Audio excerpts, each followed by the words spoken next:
Hello, photo class. Again, this is a follow-up video to the cyanotype video. Please watch the cyanotype video first, so I don't want to have to repeat too much stuff in here. So the cyanotype basically gets you started in blending modes. I'm going to continue with ideas in blending modes and how to use them. So a useful thing to have in your collection of photographs to work with when you work in Photoshop is just a collection of textures. Some photographers just have hundreds and hundreds of photos of just random wall textures, rust textures, things like that, oil slick textures that they can use not as the photo itself, but as something to add a sort of subtle layer onto the photo. And so just to show you what I mean, so this is a photo I took outside today just so I could have a new texture to work with. It's just the sidewalk outside of my house. And just to save time, these are all things that you already know how to do in Photoshop, but I've already done it. You can see over here in my layers palette. Basically, let me undo what I've done to it. So you can see it's in color now. You've got little bits of green coming through the crack. And so I turned it into black and white, and then I decided to invert the photo. So that's just up under Image, Adjustments, and Invert, and that basically just reverses the image so it's like a negative. I thought that would be, a more interesting image to work with as an overlay using blending modes. And then for the image that I want to affect, this is a picture I took out at Citizens Lake here in Monmouth a few years ago, and it's already been turned to black and white in techniques you already know how to do. And so I'm just going to do a simple blend of these two, and if you use this enough, you'll learn what you want to go to right off the bat, but until you learn, you can just sort of click through these and see which ones you like. And don't give up after the first two, because like these first couple are not so good, but you can see it's bringing in that texture. And so like if you were doing something with text, an image like this could be good if you just wanted like a little bit of the sun showing through in the concrete, and the concrete could actually form the basis for the text in the image if you're doing more graphic design kind of a thing. Yeah, let's keep going, see what we find. And I'm going to go ahead, ooh, that divide looked really good. Yeah, I'm going to click divide. It just gives me a lot of contrast. So I'm going to click on that one. And so now what you've got is just the texture showing through from the concrete, and that crack in the concrete is just like a subtle, almost looks like a glass negative. If you study the history of photography and look at earlier styles of photography where they used a glass negative with chemicals on it to generate the photo, this almost looks like a cracked glass negative. So that's usually the reason people put those extra textures on, is to add an effective age and so forth. And on a future lesson, probably a separate YouTube video, I'm going to show you how to put a border around the edge as a way to even give it more of an aged, old sort of darkroom photo kind of look. So pretty simple. It's just two photos. One right on top of the other. One is of concrete and the other is a landscape. And so you get some pretty surprising things happen.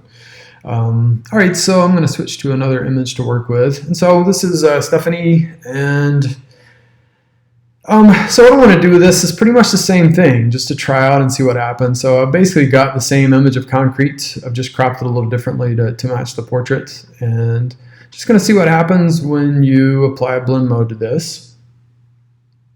And some of these look really terrible. Just keep going.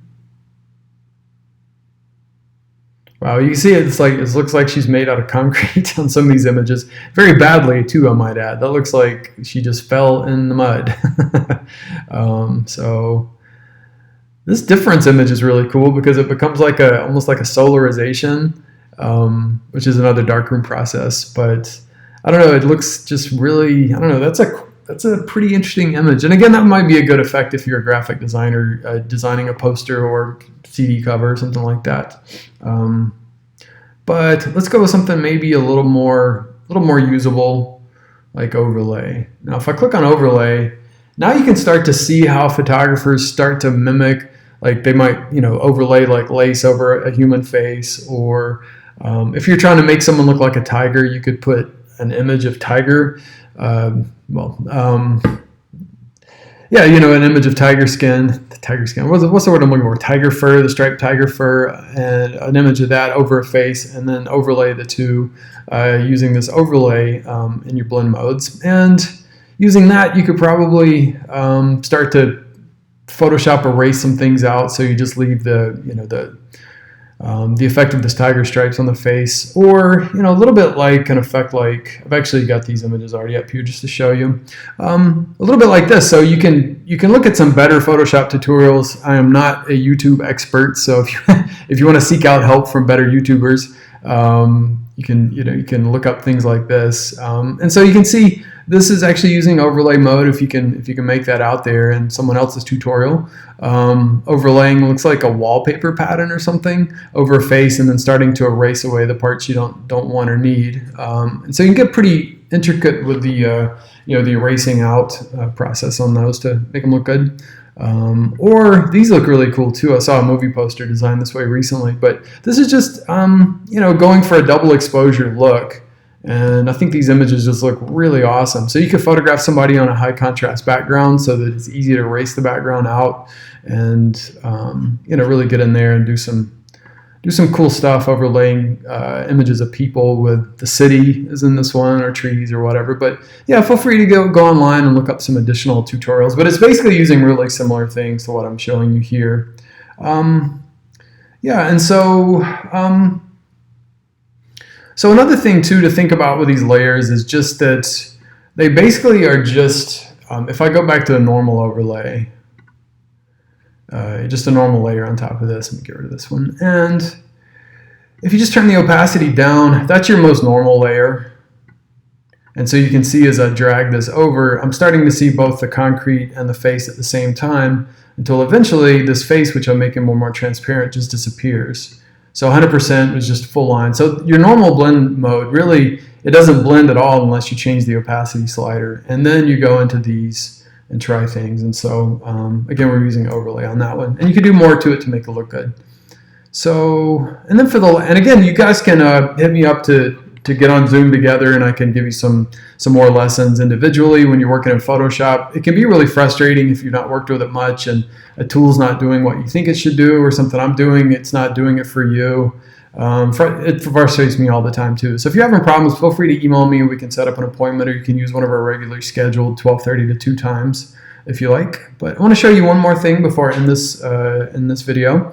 So this is a finished product, and this is like nightmarish imagery. It looks like if you put lettering into this, it could be for some goth metal band or a horror movie. Something about when you do the symmetrical effect, you start to see faces and strange things in it. But I thought I'd show you how I did this. This is really just a simple photograph that I took in my backyard. So I'm going to throw away this other layer on top just so you can see how I did this. And so basically this is just my backyard in the depths of winter. I actually think this is a color photo just to show how colorless it is here sometimes in winter. But so I just went up to layer and I hit duplicate the layer. So that's duplicated now. And so it's just the same thing. And then what I'm doing here is you can go up to image and go to edit and transform. And under transform, you can do a variety of things to it, distortion, effects, things like that. But really all I want to do here is just flip it horizontally. Now that it's flipped horizontally, I can then just, a normal blend mode would be to just pull the opacity levels down. You can see how you start to see both images. But a blend mode would be more effective, so I can go in and darken works pretty well and so forth. And you can scroll through these till you find one that's acceptably evil and eerie looking in the case of this image. But to make it look more interesting, I think what I want to do is go back into that layer and then just go up to image adjustments and invert it so that I get basically the negative effect of that. And now when I do the blend modes, it should give me some more interesting looks. So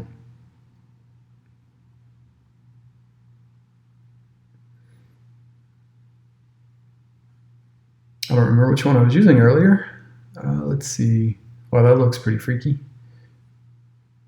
Keep going until I find a good one. Yeah, difference, I think that's what I was using before. And so you can see how that could be effective and basically as a background for something else, or just playing around with imagery. So anyway, that's it for this video. Make sure and watch the Cyanotype one first. I'm going to now make an additional video for you. I think this will be the third and last one focused on blending modes. The next one I'm going to show you how to overlay a border around an image. So, and a couple other